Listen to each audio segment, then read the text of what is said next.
As always, chaps, we must discuss the Depression scenario, the Great Depression scenario of tightening financial conditions, the Fed potentially making a U-turn, and a massive Great Depression that could be worse than 2008. Michael Burry is predicting it, saying this is no different from the crash of 2000, nor the Great Financial Crisis of 2008, except we are heading into the Great Depression. In this video, we'll delve into institutional perspectives on the not-so-jolly Great Depression scenario that we could be facing now.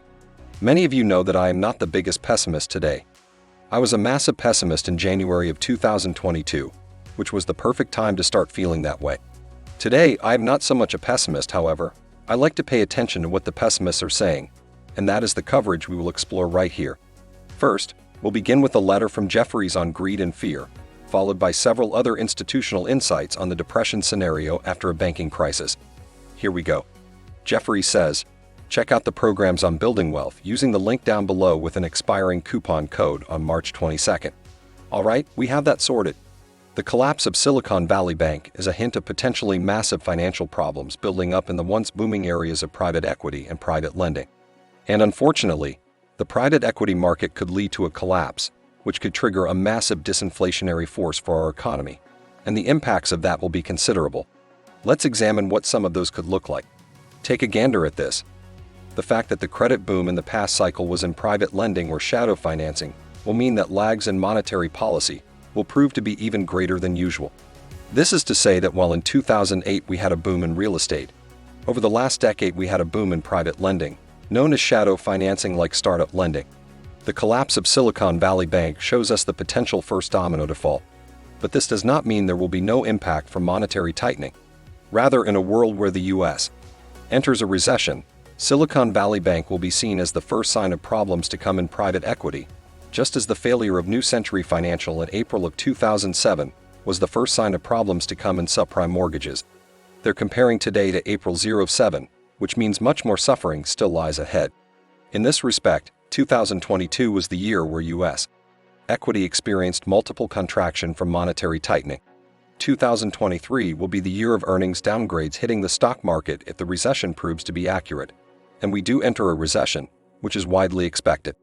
This is now the key issue in financial markets.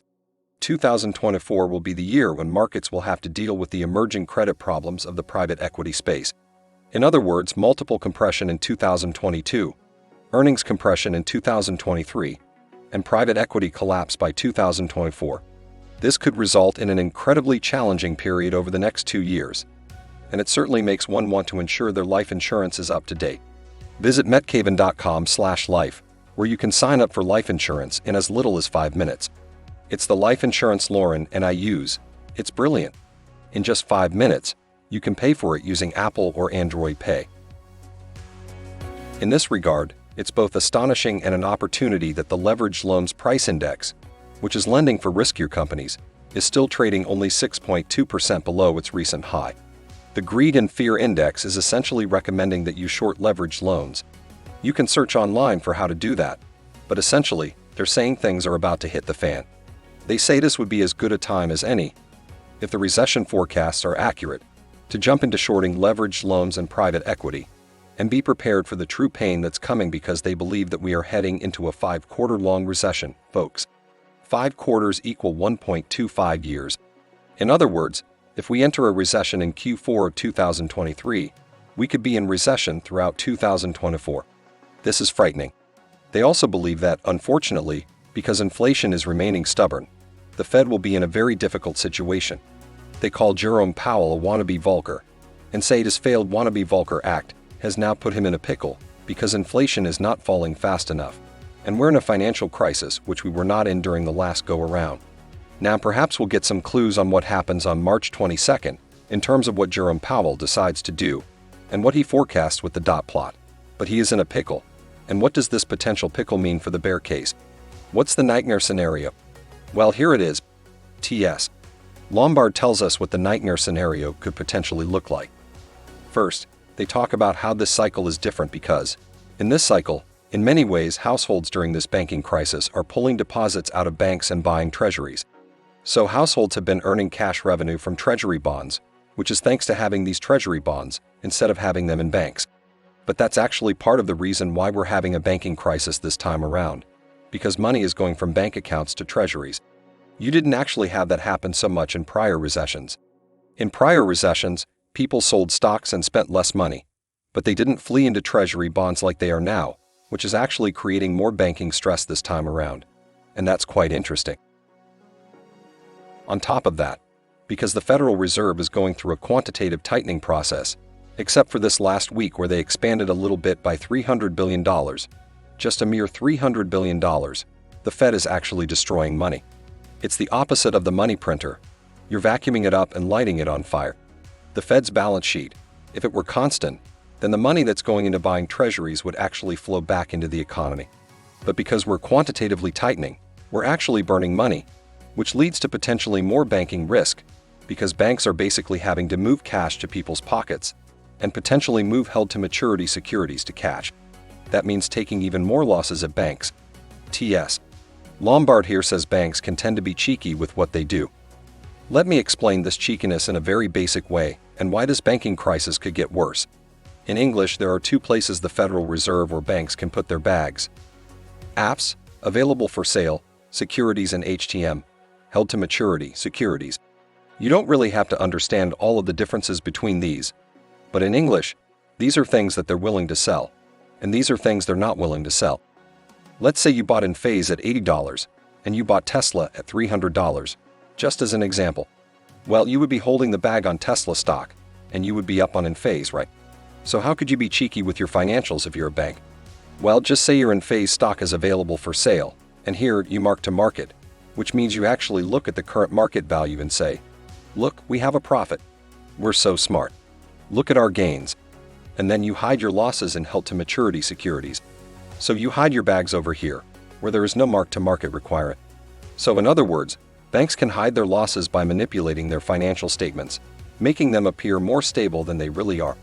This banking crisis could get worse as more losses are uncovered and banks are forced to deal with the consequences of their actions.